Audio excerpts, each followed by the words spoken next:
خود اٹھ کھڑے ہوں گے۔ وزیر اعظم عمران خان کا جہلم میں جلسے سے خطاب، کہا ہٹلر نے جو ظلم کیا وہی ظلم آج مودی کر رہا ہے، جلد مودی کی فرعونیت کا خاتمہ ہوگا۔ پہلا سال بہت مشکل میں گزارا، اب اگلا برس ترقی کا سال ہے۔ وزیر اعظم عمران خان کا خطاب، اپوزیشن پر بھی تنقید، کہا جب اصلاحات ہوتی ہیں تو راستے میں مافیا کھڑے ہو جاتے ہیں۔ پچھلی 2 حکومتوں نے باریاں لے لی، قرضہ بڑھایا، ملک سے پیسہ چوری کر کے ڈالر خریدے اور باہر بھیجے۔ ڈالر مہنگا ہونے سے ہر چیز مہنگی ہو گئی۔ انہیں اندازہ ہے کہ حکومت کامیاب ہو گئی تو سب جیل میں ہوں گے۔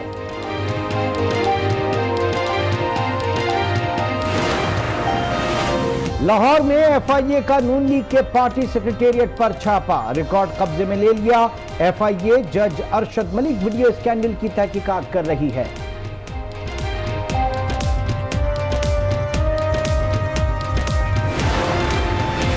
مفتہ اسماعیل کو اڈیالہ جیل سے رہا کر دیا گیا۔ اسلام آباد ہائی کورٹ نے سابق وزیر خزانہ کی ضمانت منظور کی تھی، انہیں ایل این جی کیس میں گرفتار کیا گیا تھا۔ رانا ثناء اللہ بھی لاہور کے کیمپ جیل سے رہا کر دیے گئے۔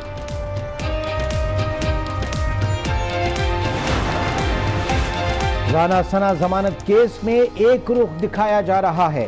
اے این ایف کو تضحیک کا نشانہ بنانا درست نہیں، فردوس عاشق کی میڈیا سے گفتگو، تاثر دیا جا رہا ہے کہ لیگی رہنما کو سیاسی انتقام کا نشانہ بنایا گیا۔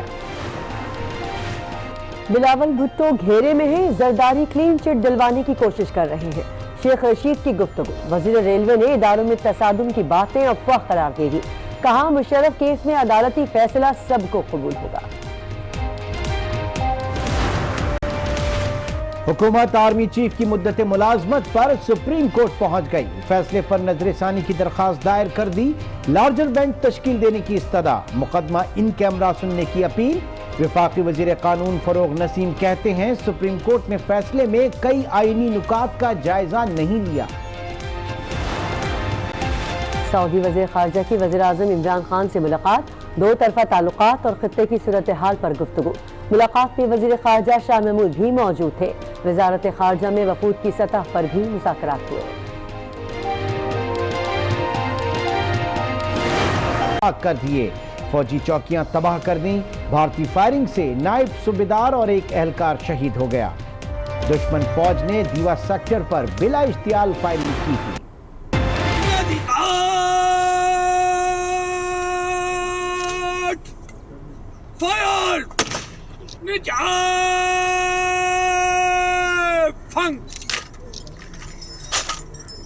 کنٹرول لائن پر شہید محمد احسان کو آبائی علاقے پنڈ دادن خان میں سپرد خاک کر دیا گیا۔ نماز جنازہ میں عوام کی بڑی تعداد امنڈ آئی، عسکری اور سول حکام کی شرکت۔ شہید کے جسد خاکی کو فوجی دستے کی سلامی، بھارتی فائرنگ سے نائب صوبیدار بھی شہید ہوئے تھے۔ بنگلہ دیش نے پاکستان میں ٹیسٹ سیریز کھیلنے سے انکار کر دیا، صدر ناظم الحسن کا بیان، کہا چند کھلاڑی اور مینجمنٹ دورے سے انکاری ہیں۔ کھیل میں پھر سیاست، ایونٹ بنگلہ دیش کا مگر فیصلے کر رہا ہے بھارت۔ مجبوراً بنگلہ دیش نے ایشین 11 میں ایک پاکستانی کو بھی شامل نہیں کیا، 5 بھارتیوں کو چانس دیا۔ بھارتی بورڈ کے جوائنٹ سیکرٹری کی وضاحت، معاملے پر بنگلہ دیشی بورڈ نے چپ سادھ لی۔ سندھ بھر میں گیس کا بحران جاری، 10 دن میں صرف 31 گھنٹے کے لیے سی این جی اسٹیشنز کھلے، 24 گھنٹے گیس نہ ملی تو سوئی گیس کے دفتر پر دھرنا ہوگا، صنعتکار بپھر گئے، کہا آج سے ملازمین کی چھانٹی شروع کر دی۔ پاکستان میں اس سال کا آخری سورج گرہن جوانی میں سب سے زیادہ 82% رہا، کراچی میں 2 گھنٹے 46 منٹ تک مشاہدہ، اسلام آباد اور لاہور میں دھند کی وجہ سے نظر نہیں آیا۔ ملک بھر کی مساجد میں نماز کسوف کی ادائیگی، کراچی، لاہور، اسلام آباد، کوئٹہ میں بڑے اجتماعات، لوگ استغفار کا ورد بھی کرتے رہے۔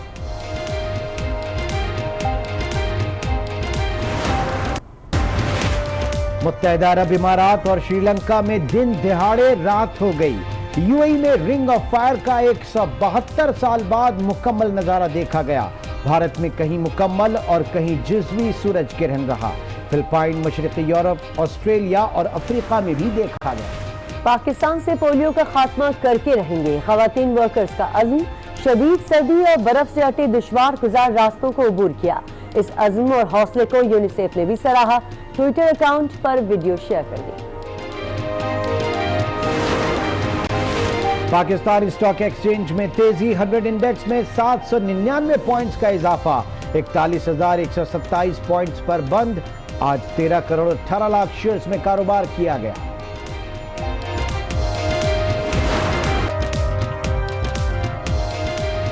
السلام علیکم، آج 6 بجے میں خوش آمدید، میں ہوں عمران سلطان اور میں ہوں کرن رسوی۔ بلیٹن کا آغاز کریں گے گیس کے بحران سے جو ہر گزرتے دن کے ساتھ سنگین ہوتا جا رہا ہے۔ ملک بھر میں سی این جی اسٹیشنز آج کے بعد کل کے لیے بھی بند کر دیے گئے ہیں۔ 10 روز میں سی این جی اسٹیشن صرف 21 گھنٹوں کے لیے ہی کھل سکے۔ گزشتہ روز سی این جی اسٹیشنز آج رات کھولنے کا اعلان کیا گیا تھا، لیکن اب ایک بار پھر سی این جی کی بندش میں مزید 24 گھنٹوں کا اضافہ کر دیا گیا۔ سی این جی اسٹیشنز کے مطابق پریشر میں بہتری کے بعد فلنگ اسٹیشنز کھولے جائیں گے، ایسا اس وقت کہنا ہے ایس ایس جی سی کا۔ اس وقت آپ کو اپڈیٹ کر رہے ہیں، ملک بھر میں موسم سرد شروع ہوتے ہی گیس کا بحران مزید سنگین ہو گیا۔ صفدر عباس ہمارے نمائندے ہمارے ساتھ لائن پہ موجود ہیں، ان سے بات کرتے ہیں۔ صفدر، یہ معاملہ ہے کیا ملک میں گیس کا بحران تو سنگین سے سنگین شکل اختیار کرتا جا رہا ہے؟ جی بالکل کرن، اس کو یقیناً مس مینجمنٹ کہا جا سکتا ہے کہ ہر سال ہم دیکھتے ہیں کہ موسم سرما کی آمد کے ساتھ ہی جو ہے وہ گیس کی سپلائی میں جو انٹرپشن آ جاتا ہے۔ اس سال بھی ہم نے یہ دیکھا کہ نہ صرف سی این جی سیکٹر بری طرح متاثر بلکہ گھریلو صارفین بھی گیس کی قلت سے پریشان ہیں۔ صنعتی صارفین کا بھی کچھ یہی حال ہے۔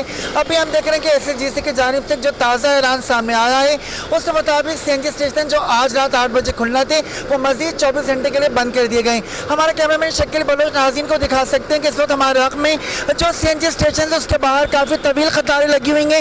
لوگ جو وہ سیر شام یہاں پر آنا شروع ہو گئے تھے کہ وہ لائن میں لگ جائیں تاکہ جیسے ہی فلنگ اسٹیشن کھلے تو ان کو گیس جو ہے وہ مل سکے۔ لیکن ایک بار پھر یہاں پر جو لوگ آئے تھے سی این جی کے صارفین تو ان کو مایوسی کا سامنا کرنا پڑ رہا ہے۔